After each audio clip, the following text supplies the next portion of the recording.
Shalom Bapak Ibu Saudara. Saat ini kita akan membahas 3 hal penting yang bisa kita pelajari dari Babel, kota yang paling sombong. Nah, kalau kita berbicara tentang Babel, pastinya kita langsung teringat akan Menara Babel. Seperti yang bisa kita baca di dalam kitab Kejadian pasal 11 ayat 1 sampai yang ke-9. Penduduk kota ini mencoba membangun sebuah menara besar yang puncaknya sampai ke langit. Sebenarnya apa yang hendak mereka buat itu tidak salah. Apa yang salah dari membangun sebuah kota dan sebuah menara? Pastinya itu bukan sesuatu yang bisa dipersalahkan, bukan? Tetapi jawabannya kenapa itu menjadi salah? Karena motivasi hati mereka. Tuhan tidak suka dengan Babel karena penduduknya sangat sombong. Di Kejadian 11 ayat 4 dikatakan penduduk Babel berkata, "Marilah kita dirikan bagi kita sebuah kota dengan sebuah menara yang puncaknya sampai ke langit. Dan marilah kita cari nama supaya kita jangan terserak ke seluruh bumi." Tujuan mereka begitu jelas terlihat. Mereka ingin memuliakan diri mereka sendiri, bukan Tuhan. Kita tahu bahwa Tuhan itu membenci orang-orang yang sombong. Di dalam Yesaya pasal 5 ayat 15, Amsal 21 ayat 4, di situ dikatakan Tuhan tidak suka dengan orang yang tinggi hati atau sombong. Namun tidak hanya itu Bapak Ibu Saudara, penduduk Babel ingin agar mereka berada di satu tempat dan jangan sampai terpisah atau terserak. Padahal kita tahu juga Tuhan menginginkan manusia untuk pergi memenuhi bumi seperti yang Tuhan perintahkan setelah penciptaan manusia di Kejadian 1 ayat 28. Jadi ada dua kesalahan pada penduduk Babel itu, yaitu kesombongan dan ketidaktaatan. Nah, Kejadian 11 ayat 7 sampai 8 mencatat, "Baiklah kita turun dan mengacau balokan di sana bahasa mereka, sehingga mereka tidak mengerti lagi bahasa masing-masing. Akibatnya tak seorang pun saling mengerti. Pembangunan menara itu berhenti dan manusia tersebar dan terserak, persis seperti yang dikhawatirkan penduduk Babel." Nah, kesombongan manusia tidak berhenti ternyata di Babel.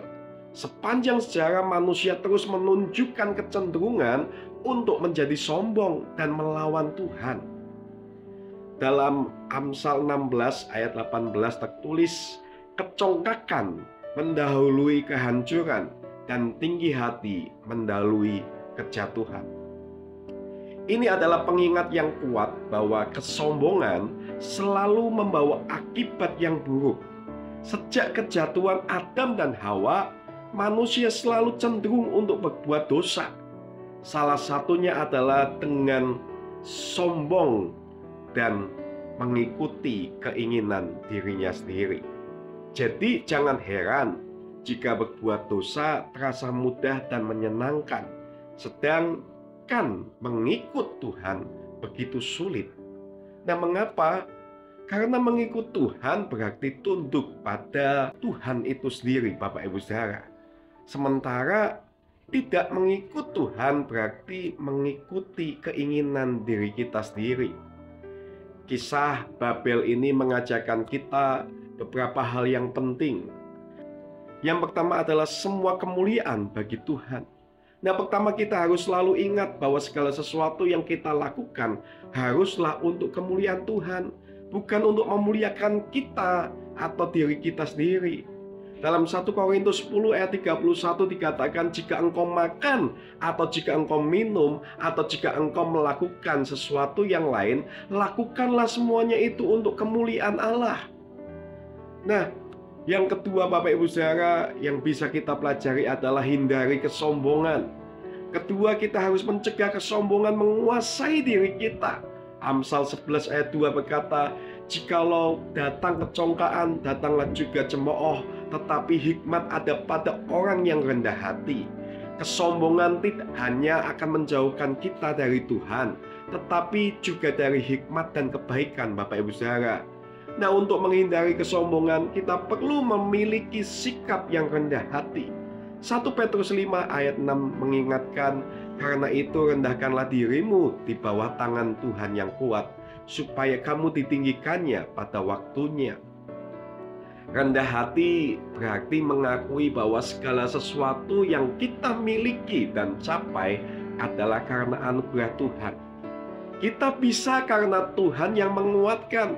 Di luar Dia, kita tidak berdaya. Nah, yang ketiga yang bisa kita pelajari adalah andalkan Tuhan. Nah, kita harus mengandalkan Tuhan dalam segala hal, Bapak Ibu Saudara. Yesaya 17 ayat 7 mengatakan, diberkatilah orang yang mengandalkan Tuhan, yang menaruh harapannya pada Tuhan.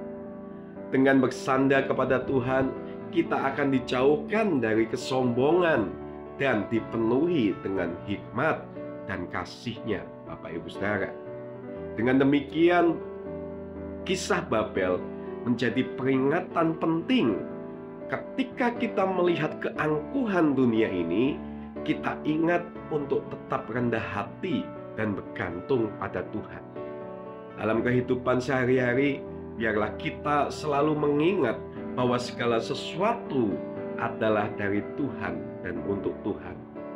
Mari dari sini kita belajar dengan memahami dan menghayati kisah dari Babel ini. Kita dapat belajar untuk hidup dalam kerendahan hati dan menjauhkan diri dari kesombongan, dan juga selalu mengarahkan segala sesuatu untuk kemuliaan nama Tuhan. Marilah Bapak Ibu Saudara, kita selalu ingat firman Tuhan dalam Amsal 22 ayat yang keempat. Ganjaran kerendahan hati dan takut akan Tuhan adalah kekayaan, kehormatan, dan kehidupan. Babel dengan segala kesombongannya mengajarkan kita betapa pentingnya untuk selalu rendah hati dan setia kepada Tuhan. Biarlah kita menjadi orang-orang yang tidak hanya mendengar firman Tuhan saja, tetapi juga melakukannya dalam kehidupan kita sehari-hari. Terima kasih, Tuhan Yesus memberkati kita semua.